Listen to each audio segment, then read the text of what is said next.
Here tonight, Mark Fitzgerald and Dick Haines, who are our candidates for Ward 5 and our election in November. This is,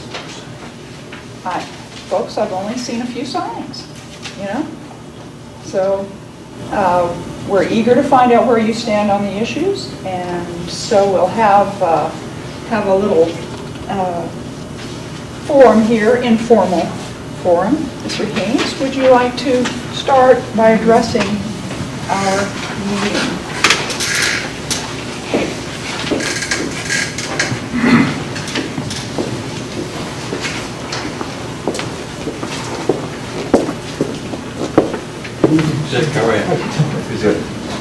I'm Dick Haines. I live over on St. Francis. And I'm running for city council because I think there are a lot of things about the way our city government has been operating that really bother me. And I would think they would bother you too. I've spent 3 terms in the House of Legislature, so I do have some background in how government works. And a lot of you folks, the House district I represented encompasses most of this area, so I've knocked on a lot of your doors in the past. And some of you may remember me. I tell them the dog comes out the door after me. But I think there are some enormous issues facing the city, and I do not see much response on the part of the city council or the mayor and the bureaucracy to dealing with them. Some of you may have noticed the other day in the paper there's quite a fuss about the swimming pool bond, and that was passed here a while back. The bond was for $8.1 million, and after the bond was passed, then we find out that the estimate's around $14 million, and then that comes down to $13 million, and so none of us started looking at it. And it was interesting in that the ballot says specifically that there's 3 pools: an indoor pool, an outdoor pool, and a 50-meter competitive swimming pool is also included. And the literature the day before, up to the day before the election, talked about all 3 of those pools being included in the bond. The day after that, no. The 50-meter pool is supposed to be raised by private funds. Well, first thing I started to hear was from some constituents who had their kids out trying to raise money for that 50-meter pool. Now people were saying, I voted for that, it passed, or I voted against it, but it passed, as the case may be, and now you're telling me I have to contribute extra money. So we started looking at it, and there's one father here in town whose daughter was going through that. He's looking very hard at a lawsuit. My reaction is, wait a minute, this lawsuit will be expensive, long-term litigation. Let's see if we can deal with it another way by maybe, and that's what I recommended to the city council the other night. Stop the project. Let's go back and look at what it is, because it had very little public input into what was designed and what the bond was supposed to cover. They basically had a survey down at at the swimming pools. When you're asking somebody that's using the pool, what do you want in a new pool, you're probably going to get a different answer than you would if you talk to somebody who never uses the pool. As I understand, about 130 people they asked. So, and then they didn't have a design, so we really don't know what was, we had some conceptual things that were supposed to be in there. The bottom line is that I think they were way over budget, way over the bond, and I think they're in serious trouble if they don't figure out how to build 3 pools for $8.1 million. That's one issue. Another one, and the thing that bothers me is I don't see in any of the forums I've been to that have the mayoral candidates, I don't hear them talking about it. I don't hear a word about that. Another concern I have is the traffic or transportation in this city and coming into the city. And my perception is the city looks at transportation for Missoula as an entity or an island unto itself. I've had people from the planning department tell me, well, we need to take care of our internal traffic. Well, I'm sure most of you realize we have a lot of our internal traffic lives in Hamilton. That's going to get worse. And I hear people say, well, we can't do much about it, we have to put up with it. And you're going to put your head in the sand and ignore it. We have streets now that are bumper to bumper. In 5 years are going to be gridlock. The realtor people tell me that there's going to be, there are 60 subdivisions proposed between Missoula and Hamilton. And then the other day I was at one place and Barbara Evans says, well, she was told there are 90. So I don't know what that includes, but if you got 60 down there and you've got still a lot of the Maloney Ranch area being developed, and you got the Y Mullen area, and Frenchtown starting to get very active, and so is East Missoula. And now that highway is being improved all the way 93 north, we've got a traffic tsunami coming, folks, and I think we need to start looking at it. I've asked the State Highway Department to do a feasibility study, which is the contract's been signed and be underway. You should start seeing public meetings where they're trying to come together and say, what do we need to do to handle traffic, particularly along 93 and in and through Missoula and through to I-90. So I think that's coming down the pike. Another big issue that I think is facing you, and you need to find out all you can about it, and this proposed power buyout by Missoula Public Power Incorporated, which is the mayor's pet. I listened to probably half a dozen presentations on that. The more I hear about it, the more I think, I don't think we know exactly what they're doing, or otherwise they're not telling us all about it. Last night, and the night before last, I listened to a gentleman that's been with the Northwest Power, something like 20 years. Anyway, he understands power. He just shredded, right in front of the council, he just shredded most of the arguments for the city being part of that power thing. Give you an example of concerns that can come along there. 2 years ago, the Northwestern went to the Public Service Commission and said we have about $12 million of expenses that are legitimate. We need to raise the rates to pay for that $12 million. Public Service Commission looked at it and said no. So that means Northwestern had to go back to the stockholders and say your dividends are probably going to be less this year. Now under this public power proposal, if they had $12 million overrun, and they went to the Public Service Commission, and they're told no, there's no place for them to go get the money. This could jeopardize the operation of Montana Public Power. It could have a lot to do with the bonding and the power in the state. There's a whole litany of those kinds of questions that have not been answered, at least to my satisfaction. And I would almost bet that most of you were there and paid attention to it. You too would not be satisfied with the answers. Tonight's fire bond, fire station bond, I think that's vital to our city. But I don't see anybody but the firemen out there beating the drum for it. I haven't heard anybody on city council or the mayor's office saying, we've got to have this. Well, we're several, like $3.5 million overrun on the swimming pool. But we're out here asking you folks to finance $5 million for protection to our town and our city through their fire department. Doesn't make sense to me, the priorities. Speaking of bond, Missoula has a bond limitation of about $39 million, so we're over that. With all the bonding we've already got in place, plus the swimming pool bond, fire bond, we'll be down around $13 million left in our bonding capability. And we have a mayor candidate saying we need another bond for open space. That's higher priority than the fire station and some of that. And of course, we always got the one that makes everybody so happy is this infill situation.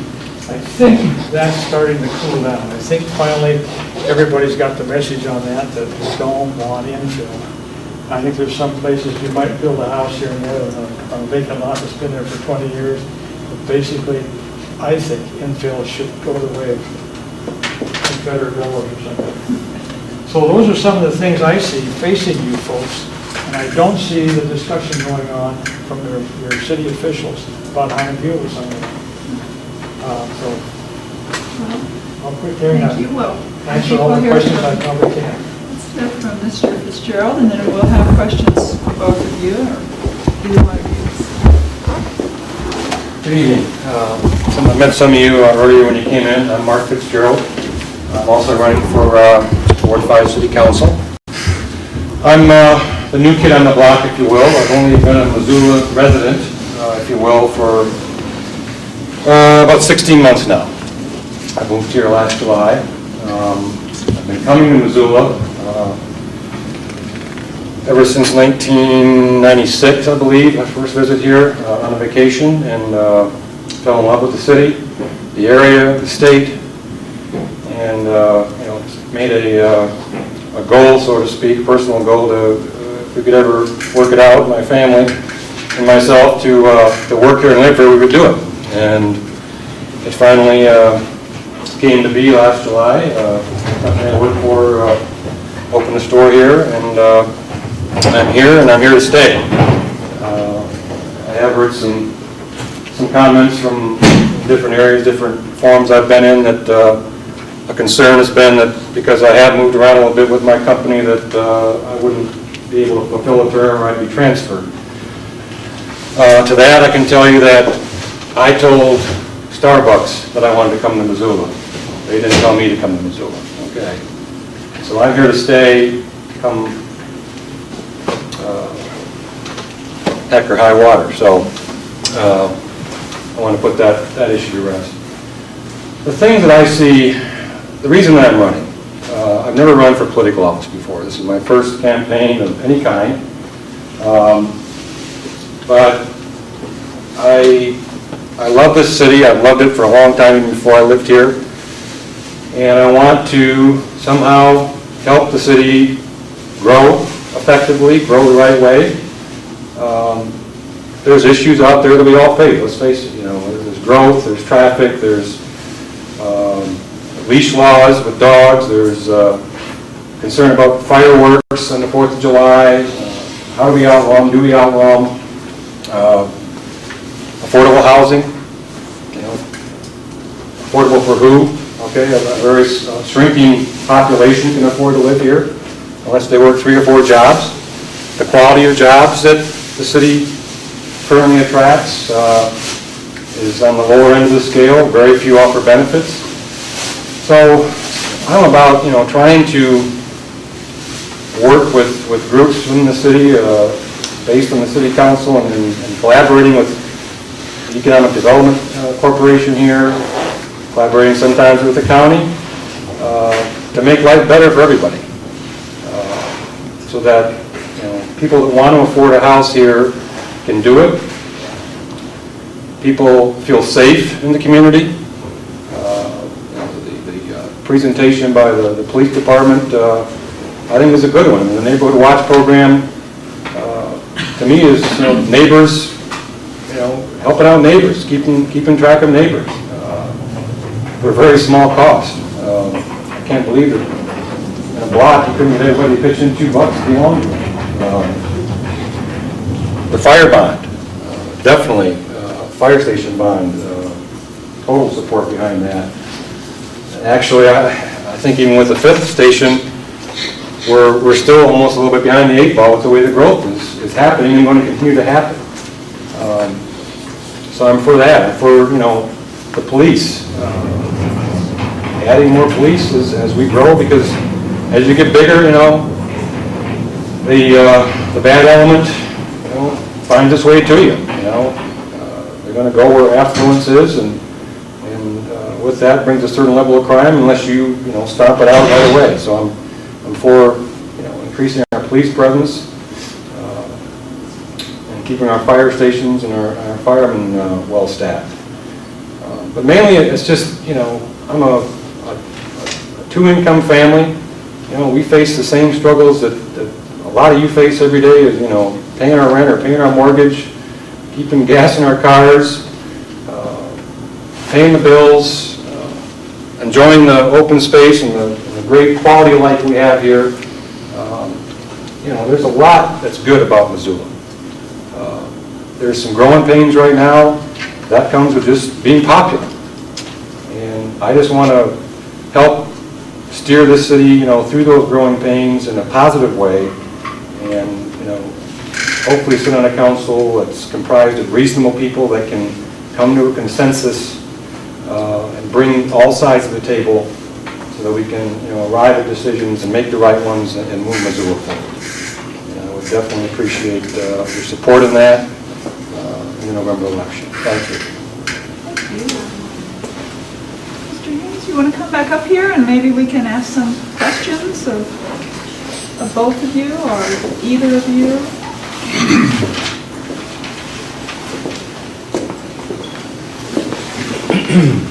Who has a question? We're new to the area. What's the infill problem? What's that all about?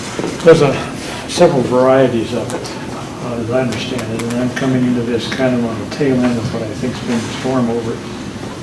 But it's where you have, say it started out with, it might be a backyard, and if somebody wants to put another house there and have alleyway access, or realign the boundaries of two lots, or even one of them, realign it so you can cut it in half and put two houses on it, tear one house down. There's places around town that you can see these now. There's one over the north side that's astounding. I think you can open the windows on any one of the four sides of the building and touch the building next door. And the neighbors are livid about it. I don't blame them. There's a number of those kinds of things. But like I say, I think the opposition to it has grown so strong all across the city that I don't see it continuing to be a problem. So it's a density issue. Yes. How that works in the county too. Mr. Fitzgerald, have you formed any opinions about infill?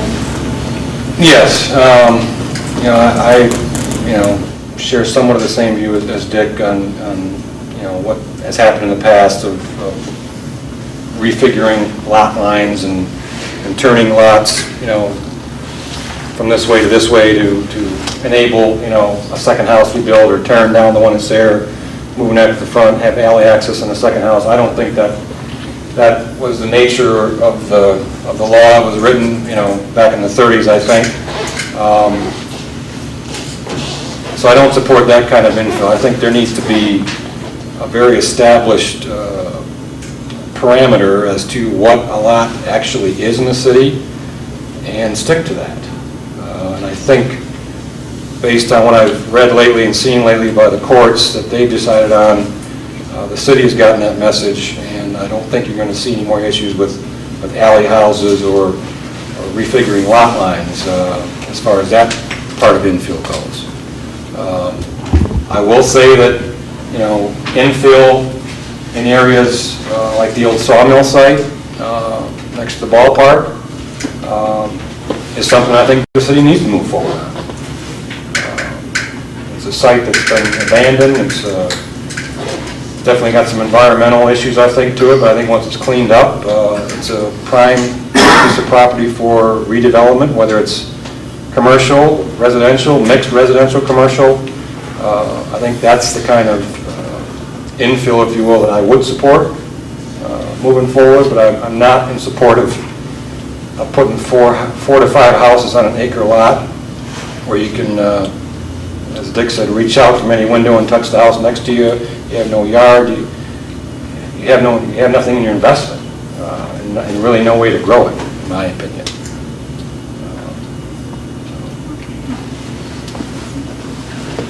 Mr. Haines, isn't it possible that by further delaying the construction of the swimming facilities, it might actually result in increased costs? Oh, certainly.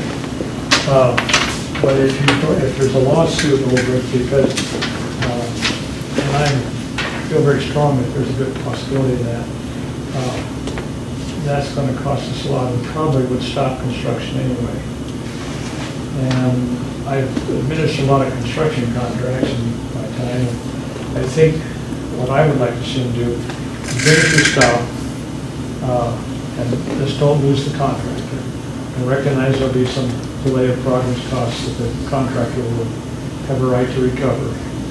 And maybe some materials that he'll lose, that kind of thing. Some material prices will go up. That'll have to be negotiated in a change order in the contract. But I think we need to find out what we can build for $8.1 million. And I'm not certain, in my mind anyway, I'm very uncertain as to what the public really wants. I don't think the public really had a chance to express themselves on it. And it may be, rather than two pools, maybe one indoor pool and an outdoor competitive pool. Maybe that would satisfy and meet the needs of the majority of the public of Missoula. I'm sure it could be built for a lot less than $8.2 million.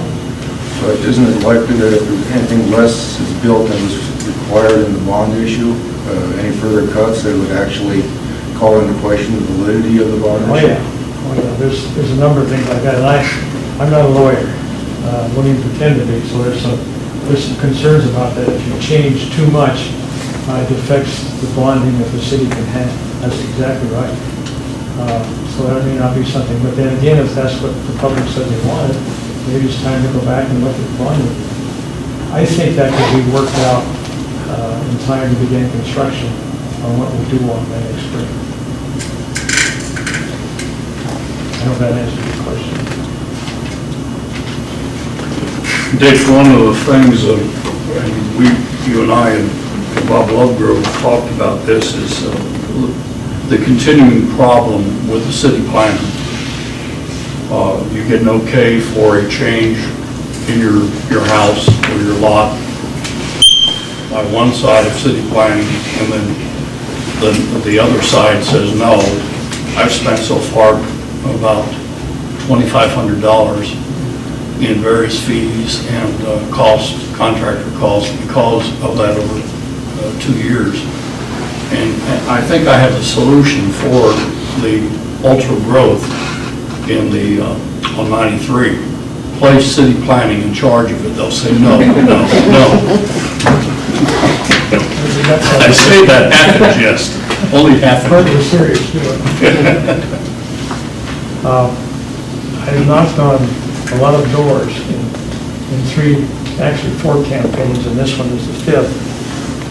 And it amazes me how many people I've met that are in the business community who are just livid over the treatment they've got on stuff like that. I had one gentleman, the first time I ever knocked on doors, and he was building something up on the north end of the reserve. I don't know what it was. Somebody had to have a grease trap. In his particular business, he said, we don't cook anything, we don't need a grease trap. And he ran him around over that and made him put one in. And he was standing on the porch talking to me. By the time he got done, he was just shaking. And when I went down and talked to the fighter, he said, oh hell, I'll vote for you anyway. He slammed the door and that was it. And that's the language used. And I went down and I talked to Mayor Cadis, and I believe the lady's name was Fitzgerald. I may not be pronouncing it right. She was president of the council. And the reaction was twofold. One, the contractors are always cutting corners, you gotta really watch them close. And the business community is always whining about this stuff. Wait, come on, folks. That's not a very professional thing to your citizens, I don't think. I tried to do something about it at the state level, and I'll try to do something about it at the city level. Thank you. I have a question. It seems like you're addressing a lot of issues with Missoula itself, but what about like with the neighborhood? For instance, like all the building that's going on, for instance, off of Hillview, putting in sidewalks to school. They built Chief Charlo several years ago, and then having trouble with that now, getting kids to school and safely. What kind of issues would you be looking at if you were, I guess, elected as a representative of this neighborhood? And how would you we have different kinds of peoples and different interests and different needs. How do you listen to the people, and how do you present that? Well, with the Hillview situation, I know it's slated to undergo a pretty hefty makeover, my understanding, starting next spring, I think. Curb and gutter, widening, things like that. Bike trails. It definitely needs something based on the amount of traffic I see going up and down it every day. That's because I travel. It's definitely an overused road that handles the amount of traffic I don't think they ever thought was going to be on it for a while, which again is a cause of growth, and we need a little bit more forward planning in that area. Definitely think, with the school here, there seems to be good sidewalk access, safe access from this end, coming down, I think, from that, but, on this side there isn't, I noticed, and definitely coming up the hill, there's not. again, that'd be something I would, I would hope the residents would want, and I would support it. I have children that bike, and I like to walk. I have dogs who like to walk, and, it's a safety factor, no doubt about it, when you're out on Hillview walking or riding a bike. It's surprising there haven't been more accidents on there than there haven't been. So yes, I would, definitely, anything that we have to do with pedestrian safety, definitely bicycle trails that, again, somehow reduce the use of the automobile, that ease our traffic problems somewhat, you have to look at that, absolutely. I want to just pad out that question a little bit, because it's clearly Hillview is a horrible situation, but 23rd is also very difficult, and there's some issues there about, excuse me? Here it's bad too. True, but in terms of just pedestrian, it's really a very scary place to be a pedestrian on 23rd. What would be your feelings about that area? Those kids are coming up that hill every morning too. Yeah, I walk it Sunday, and I can tell you, it's, as a pedestrian, it doesn't feel real safe sometimes. Again, there is a bike path there, I believe, that I was walking on. There's no sidewalk.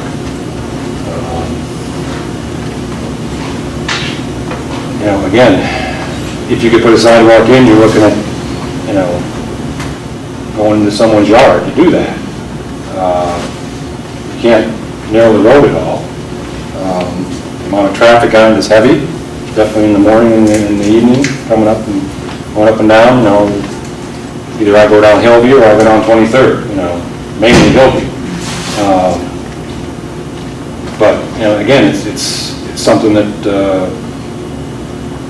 has to be looked at, and can we put a sidewalk in there? Do we put it on one side of the road? I think that's about your only. If you could put one in there, you can only have it on one side of the road. But definitely have a bike path that's already there. The trail system comes in through there too, at the bottom. So that's another area that needs to be looked at with the growth that's happening in the South Hills and going to continue. So I think going back to your question that started it, I got the notice for this next get-together with Moose Canyon Gully and South 39th and 26th, and that was on their brochure they sent us. I had not picked up anything anywhere from anybody about Hillview, except the gentleman says to drive up there, even driving up tonight, you think, where would you put the road? I think, I guess the next question I'd ask, have there been any public meetings here on what you want on Hillview? We thought it was included tonight. According to the paper, we thought it was included tonight. Well, to me, I would want to see people from the city planning people and the construction, public works people here talking to you and get, flip chart up here about what you want and don't want. Well, I think it really highly affects this area because we have, such growth in Linda Vista area and Maloney Branch. And those people are coming up and across Garrett and cutting across on 55th and dropping down on Hillview or 23rd. So we've seen a huge influx in the traffic in years. And, the more they want to grow out that way, it's like the streets aren't handling it. So they're snaking through the neighborhoods, and there aren't that many thoroughfares in Missoula. And I mean, that goes back into bigger issues like Broadway and all that right now too. But, even when they put Reserve Street, my nephew was the engineer that did the bridges. And they brought, they hired COP out of Billings to do that. And they told the city at that time, this is going to be maxed out the day you open this. Yep. There's not enough, cut-throughs. And I think we have some big issues. I think that a lot of people are just like, we don't want it in our neighborhood, the NIMBY approach. But I think it does have to be addressed, and I think in a lot of ways, the South Hills really gets dumped on. And I'd like to see that taken care of very carefully, what goes on, like with Hillview, and how they're gonna pay for that, and if it's that new housing coming in, are they gonna pay it through their SIDs? Or are we gonna be expected to pick up the cost there? You know, we've lived here years and years, I so. think you're asking a lot of questions that need to be put in front of you. I'd like to touch on one thing I think I heard in your original question about how to stay in touch with the issues. I was talking with Mr. Robinson tonight. I've never met him, Carson Robinson, and he told me about you.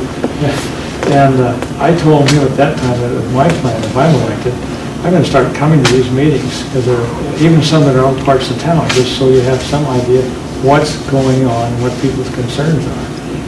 And I'm picking up enough here on Hillview right now. I think there needs to be a public meeting with city officials here that will answer your questions, how they're going to design it, how they're going to pay for it, what are the impacts driving, because you don't have the answers, and I don't have the answers either. So I think it's a good question.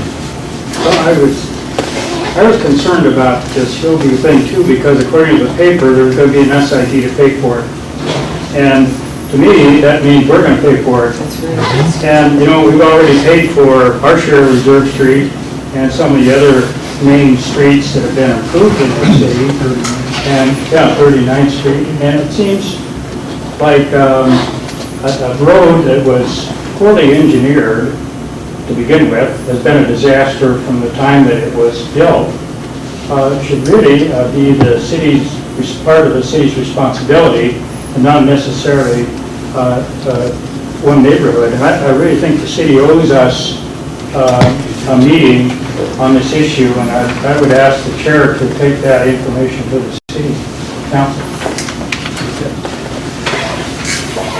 Well, I think, this has definitely come up before, and for anybody who crosses this intersection at 8 o'clock in the morning, which I do every morning, it's an accident waiting to happen with the children that are pouring down 55th where there's no sidewalk. In that There's last... people, I'm sorry, just park on it. Yeah, exactly. Yeah, and so kids are forced out into the street, and they've got maybe 3 different very scary streets to cross at a very peak hour. I'm not quite sure why they haven't staggered the school starting time to accommodate that traffic, but at any rate, it's just a horrible situation.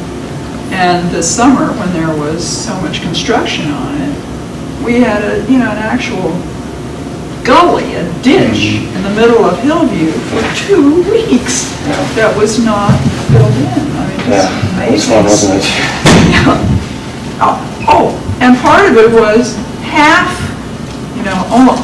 of it had a gully in it. So you were meeting people who were swerving into your lane to get around the gully. It was just amazing.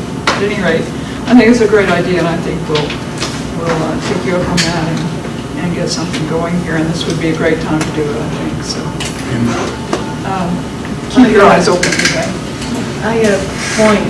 This morning, I walk at the mall, and there was a lady at the mall who told me she lived up here on whatever. And 23rd, thank you. And she said she couldn't. I said, well, come on to the meeting tonight going on. And she said, well, I probably won't be there, but she said the last time I went to one was when they were talking about putting sidewalks in on 23rd. And of course, we got that stopped right away. And that's the way she put it. And I find some people are very much afraid of the expense. And I'm wondering sometimes about our planners. I'm pointing this out to both of you guys. For example, this last month, or the last few weeks, they have been redoing the Broadway and making it 2 lanes with a in the middle, great big huge thing. I don't know how much that costs to do, but it seems to me that for what we really need, a couple of traffic lights would be less expensive. And it's some of the planning that we're talking about. It's just like this business with the with the cute things they did with Sal. We spent beaucoup bucks, lots of money, to save a couple of minutes at the traffic light there. Maybe this was important, I don't know, but I think that we ought to look at where we're spending our money, and whoever's elected should be thinking about that, because it's not, to me, it's very wrong, as you pointed out, with the swimming pools and so forth. They're just throwing money away. I don't like that. But just, wait a minute, they got to appoint a study group. Oh, I know, and that costs money too. I've been there. I think overall, Missoula is really supportive. You know, the taxpayers in Missoula, we have very high property taxes in Missoula compared to any other town in Montana. And I think that's a real strong sign for its people. I think it is, you know, even with the swimming pool, I don't agree with the way it was presented to the public, or not even really, well, it was presented as a vote, but how that was wiggled around. But overall, you know, I'd rather see those kids in the swimming pool swimming and doing things like that than getting in trouble, so we have to call 911 when they're talking I don't think about it's a that. question of the pools are bad. I think it's how we're getting there that's the problem.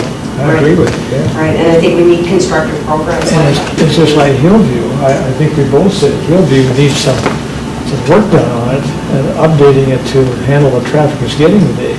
But how do you get there? They haven't talked to you folks, haven't talked to anybody I know of. I haven't seen any public, and I think as important on roadways that is, there should be some public input on it. And, you know, and when you can say you have a bond for $8.1 million, $8.2 million for swim pool, and you're starting off at 14 million, then you're cutting things out to get down to 13, then you're taking $1.5 million from the Missoula Development Agency, and then some other money out elsewhere in the budget, and yet we have to go out here and have a bond issue for a firehouse, and maybe you don't need that much money in the bond issue, you didn't have much in the swimming pool. Back to you, I think the way they handle money is atrocious. It's just something else. And this was astounding to me. The city of Missoula has about a $112 million budget. I say it's better than a $100 million corporation. Only $36 million of this, and for the fiscal year 2006, goes through the city council. The rest goes just through the agencies.